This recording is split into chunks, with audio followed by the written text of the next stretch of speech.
Okay, I guess it's recording. All right, so I host these master classes about once a month for anybody that's new. Welcome. I usually talk about dreams and themes of it in the space industry or what it would look like if an innovation or even space exploration. Um, I really love the subconscious mind. I've been working with dreams for about 5 years now. Um, so we've got a wide variety of what dreams can do. So I think when it comes to the space industry, it's fun to pick a topic once a month and really just explore that a little bit more. So today's masterclass, I really want to teach you guys a couple little steps to get started with to use dream incubation for yourself and practice on your own time. Um, I think this is great for anyone in the tech world, engineering, analog astronauts, scientists, researchers, um, even founders. So it's great for anyone that's really just trying to be out of the box. I think we see that a lot in the space industry, a demand for this. And I know it puts a lot of pressure, anxiety, and stress. So I think sometimes when we learned that the subconscious mind actually has a pretty cool skill set and toolkit that we can learn how to explore and use, I think it helps with a lot of these things and kind of being able to think out of the box way more easier in a very different kind of language and way. So this is what I love most about dreams. Not so much the emotional healing parts, even though those are beautiful. I love the creativity and the playing field that you get in the dreamscapes. Some of the things I teach are techniques in the dream itself or preparation going into a dream, especially when it comes to ideas of incubation. So being able to be lucid, kind of uh, a skill that's good to practice for those who maybe not have played around with dreams a lot in the past. Maybe you're lucid sometimes. I don't definitely say that's a good start. But with that, it just kind of shows my love of being able to be creative, how to use it in a different tool. You learn a lot from your subconscious mind in this state. So each person's a little unique. When I work with my clients on stuff like this, your subconscious mind kind of creates its own way of doing things, like a thumbprint. So, okay, so I'm going to share screen here for a minute and get started because I know I'm talking about dream incubation, but let me start just from the get-go here and just what is incubation in general. For those who are new, we might be like, what is she talking about? Um, let's see here. Mm, Okay, so today's theme is incubating the future. And I love the name of this because that's really what incubating is when you're trying to foster ideas or visions. You might not have a clear path on how to integrate it, make it tangible, or create it, missing gaps of information or knowledge, even. Working with your subconscious mind in an incubating way is huge potential. You can think of anything that's ever come across your radar, all the classes you may have tuned out, but you've still been involved in, or books and lectures. Um, it's all stored in your subconscious mind. So you could think that there's an unlimited amount of information, it seems like, already existing in the file cabinet. So being able to use incubating techniques is actually a really great way of tapping into this file. Okay, so dream incubation. Dream incubation is the intentional seeding of a question, challenge, or an idea into the subconscious mind before sleep, activating the brain's nonlinear, symbolic, and imaginal processing to generate insight, solve complex problems, and ignite creative breakthroughs. It transforms sleeps into a co-creative laboratory where the dream state becomes a tool for design innovation and deep inquiry. Before the light bulb, before the theory of relativity or the structure of DNA, there was a dream. Dream incubation is not mysticism. It is the mental engineering. It's the alignment of the conscious intention with the subconscious intelligence to access a deeper intelligence beyond linear thought. In this masterclass, we enter this space not only as a frontier of exploration, but as a mirror of the mind, where dreaming becomes a method and incubation becomes ignition. The goal here would be to explore dreams as tools of perception and innovation with an intention to shape dreams and consciously to support human evolution. Um, Sorry, that was a lot. The rest of the slides will be a little bit smaller, but dream incubation really does hold a lot of potential. So, in a nutshell, what is dream incubation simply? It's planting an idea or a question into the mind before sleep. Um, this is incubating in general, though. You can do this with your subconscious mind in the daytime and work with it in preparation. Dreams are a great playing field because it comes out so intentionally and a lot of the times even very clearly, and not just symbolically, depending on what you're working with or requesting to have answered or revealed. And a popular quote by Carl Jung: "The dream is the hidden door into the innermost chambers of the soul." And I do like that because it really does get very depth where, this is why it into the sense where I feel like exploring your subconscious mind would be a great way to try to really get into space exploration through your innerness and the outer. So how to prepare for dream incubation? Just some common ways here, but there's a lot of ways. So if you go Google online or even do your research, you're going to find a bunch of stuff. So each person kind of finds what's comfortable for them. Here it's saying before sleep, reflect on a key question or an idea. Sit with it without forcing a solution. Ask the subconscious to show you in a dream. And a good tip here would be to speak the question aloud or write it down, just kind of tagging it and integrating it more into the subconscious mind with intention. Um, Now, I do also love suggesting that if anyone was going to do this, even using it as a way to like meditate into sleep. If you're thinking about what you're specifically working on, what you want to have clarity on in the incubating answering back, um, I would definitely meditate into sleep. I think it's great for just getting a nice steady brain wave, holding an intention, and releasing any extra thoughts or feelings that might come in and overlap the message a little bit. So it's kind of keeping a clean radar with your subconscious mind. So if it doesn't work the first time, don't stress. Just keep doing it casually. Because I do feel it's very natural. So if you get anxious over it, it kind of just clogs the system up a little bit. Uh, and incubating notes. So incubating notes, it's saying some examples here. It's wanting to be way more specific. So ideas would be, show me where this model isn't aligned, what insight can help us increase system efficiencies, or how do I approach this next phase with clarity? And in speaking to this, is more clear with your intention is better for a better result. You don't need to interpret the dream immediately, also, just receive it. Sometimes it can come in a little funny, and I think we consciously want to like start nitpicking it, or saying, "Oh, that must not have been right. It probably meant this or that." The subconscious mind is very direct with what it's trying to do. It doesn't make mistakes. So it's usually takes a minute sometimes for the subcon or the conscious mind to catch up to what it's actually meaning, sometimes in the messaging of it. Um, but it's saying this is your training system to open a new pathway for insight to retrieval.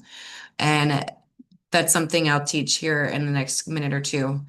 But it really does open like a new training ground. So learning how to have some lucidity, learning how to incubate even, being able to get responses back with your subconscious mind is going to be very revealing.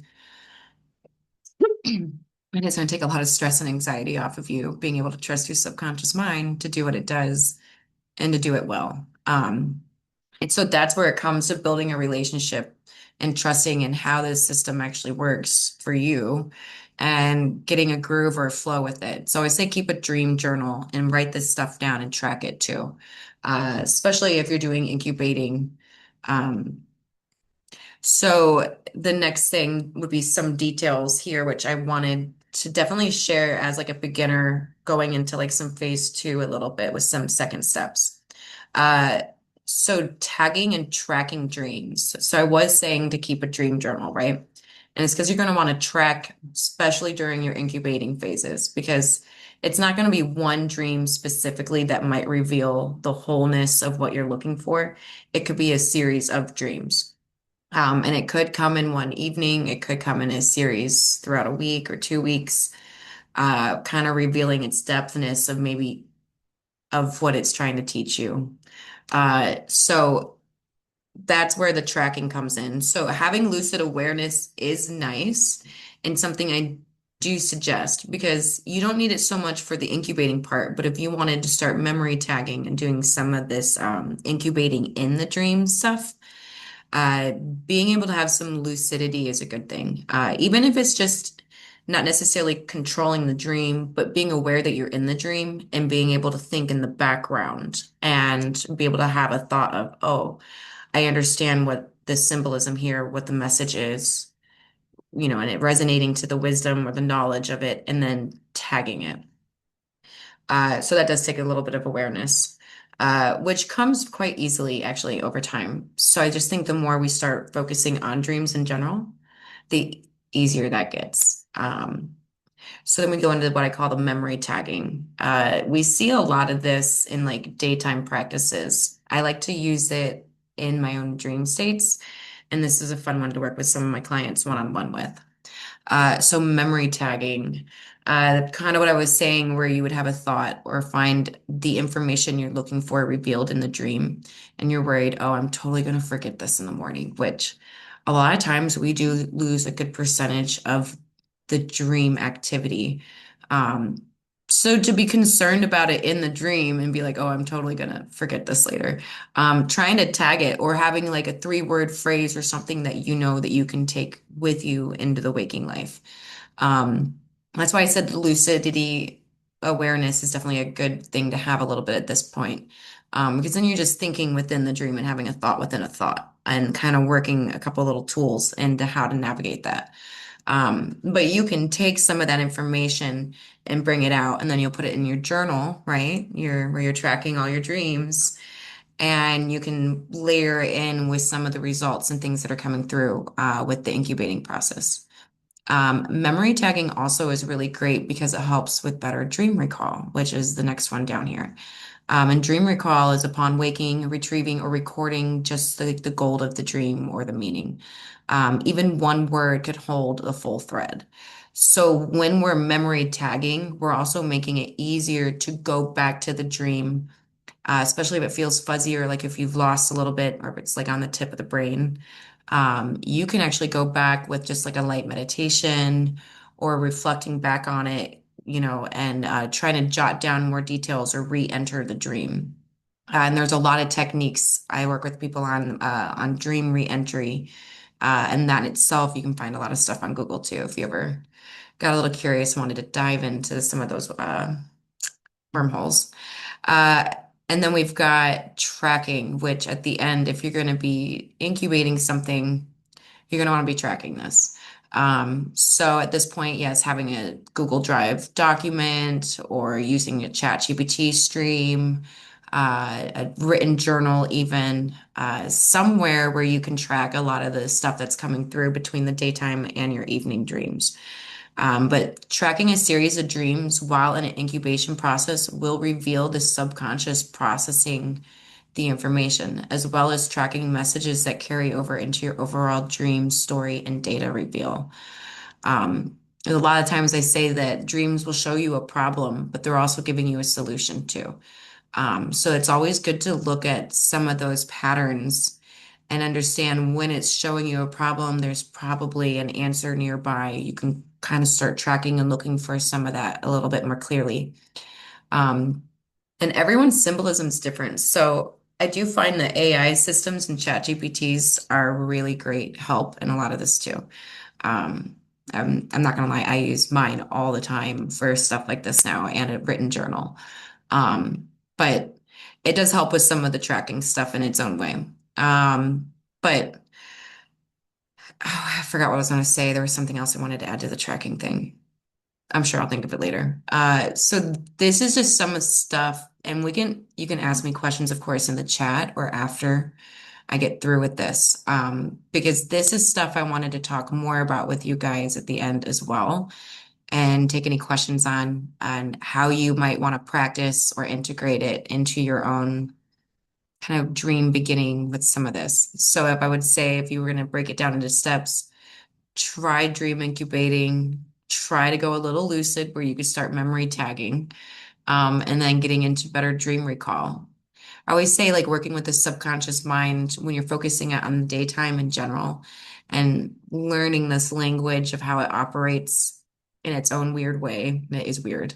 But once you figure it out for your own way, that helps. That's what I was going to say. Dream journals, I would almost avoid those because they're going off or they're going off of like mass collective stuff. So what you're tracking is your emotional connection to this symbol and how it makes you feel in the context of the dream, like kind of a formula like that. So like it'll be more personable to everybody, and everyone views symbolism in their own emotional perspective. So at the end of the day, you're trying to just get familiar with how your subconscious mind operates.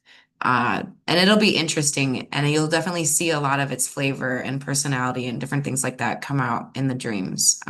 So dreams are really great, but it ends up leaking in your daytime too. So you'll start to notice just that inner dialogue with yourself and how, you've got different, your left brain and your right brain and how these parts of yourself are working. Okay, and then some extra notes here on just some of these techniques.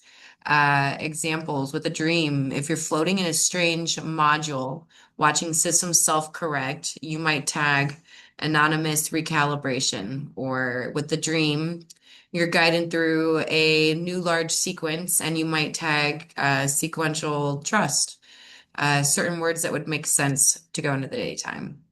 And it says you can speak this into your internal version of breadcrumb trails. And that's why I said the tracking, because it really does become breadcrumb trails of some of this information and data. The memory anchors make dream recall easier and more actionable. And you can use them in a tandem with a mind mapping or AI support tools. Um, so what could integrating incubation into teamwork or team environments? And I'm thinking engineer teams and tech teams. Incubation can be adapted for design and strategy, innovation cycles, group problem solving sessions, and stress recovery and clarity resets. Also personal vision and decision making. I think when you bring the subconscious mind to the table, it's definitely going to bring a lot back. So I think that is probably very important going into the future of just innovation in general. With group integration, teams can set a shared incubation prompt, share their morning insights. You can train yourself or AI assistants to track dream anchors for pattern mapping. And dream incubation is not a sporadic, it's a cognitive optimization and practice creatively. So I think at the end of the day, dream incubation has been used in science and like I think back kind of in the day. I don't know so much now these days, but I know it's been popular through certain eras. And I feel now at this point more than ever, it's definitely demanded. So I'm hoping here that I can at least get enough for you guys to understand a little bit of what some of that technique could look like and what integrating it might be. I don't know, seeing what comes out a little bit, shaking it up, bringing in the subconscious mind into some of this more innovative space. So I'm going to stop sharing the screen here.